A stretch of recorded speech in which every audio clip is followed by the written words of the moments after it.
J'ai opté pour donner du contexte pédagogique pour l'exploration d'un exemple célèbre de suite, la suite de Fibonacci. Partant de sa forme récurrente, je me suis fixé 4 objectifs.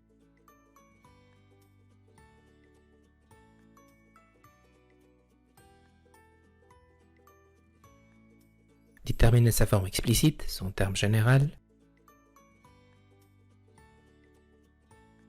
Déterminer ses 15 premiers termes.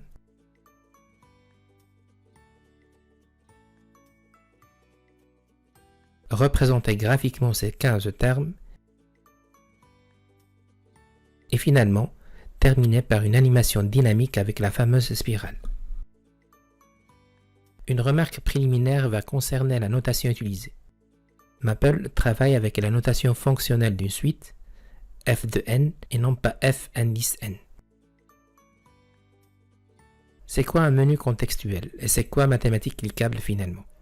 C'est tout simplement les actions mathématiques qu'on peut appliquer sur une expression mathématique ou sur un objet mathématique. La palette de droite s'adapte automatiquement sur la nature de l'objet encodé pour proposer toute une série de manipulations. Si j'encode par exemple une expression avec une variable x, je verrai des actions proposées de type simplification, factorisation, développement, dérivation, intégration, résolution d'équations, etc.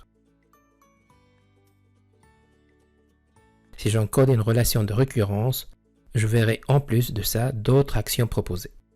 Si j'encode par exemple une formule trigonométrique, j'aurai accès à toute une série de simplifications trigonométriques. C'est un peu ça l'esprit de cette action mathématique cliquable. Revenons à notre exemple. Pour chercher la forme explicite, j'encode la formule de récurrence avec ses conditions initiales et je choisis, dans le menu contextuel, résoudre une récurrence. Je vous laisse avec la suite des manipulations dirigées par mes consignes de la première colonne de mon tableau.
Pour l'animation de la spirale,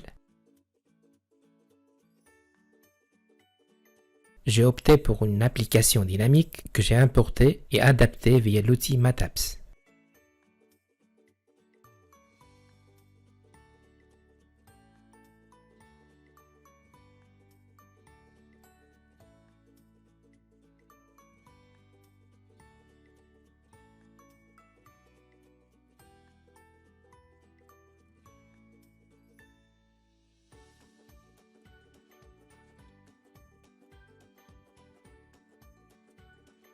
Voici la démarche de l'adaptation.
Voilà pour cette vidéo.